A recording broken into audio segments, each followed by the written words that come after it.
తాకట్లో ఉన్న మీ బంగారాన్ని విడిపించి ఆ రోజు ఆన్లైన్ రేటుకి కొంటాం. Sharma gold company.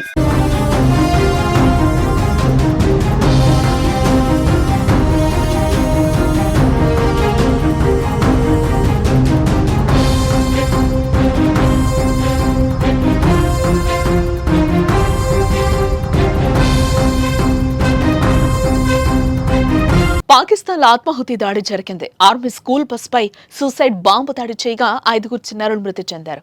ఈ ఘటనలో 38 మంది దాకా గాయపడ్డారు.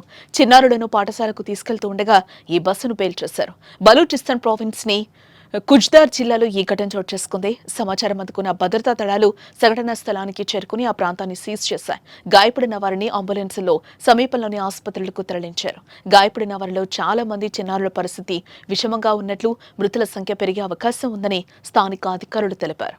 తాజాగా జరిగిన దాడిని పాకిస్తాన్ హోంమంత్రి మొన్సిన్ నఖ్వీ ఖండించారు. చిన్నారుల మృతిపై తీవ్ర విచారణ వ్యక్తం చేశారు.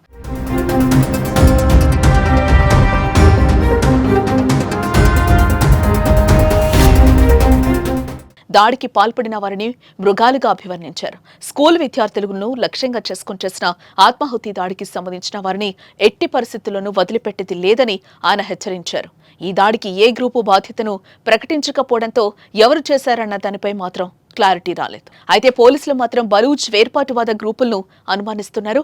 ఇటీవల బలూచిస్తాన్ లిబరేషన్ ఆర్మీ ఈ ప్రాంతంలో ఎక్కువగా దాడులు చేస్తోంది. గత మార్చిలో బలూచిస్తాన్లో రైలుపై జరిగిన దాడిలో బిఎన్ఏ తిరుగుబాటుదారులు 33 మందిని హతమార్చారు.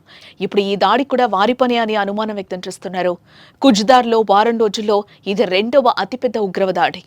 ఈ ప్రాంతంలో భద్రతా పరిస్థితి గురించి తీవ్రమైన ప్రశ్నలు తలెత్తుతున్నాయి.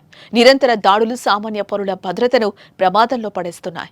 ఈ సంఘటన తర్వాత స్థానిక పరిపాలన, భద్రతా దళాలు దాడి చేసిన వారిని గుర్తించడం, సంఘటనపై దర్యాప్తు ప్రారంభించాయి. అదనపు బలగాలను మోహరించగా ఆ ప్రాంతమంతా భద్రతను కట్టుదిట్టం చేశారు అధికారులు.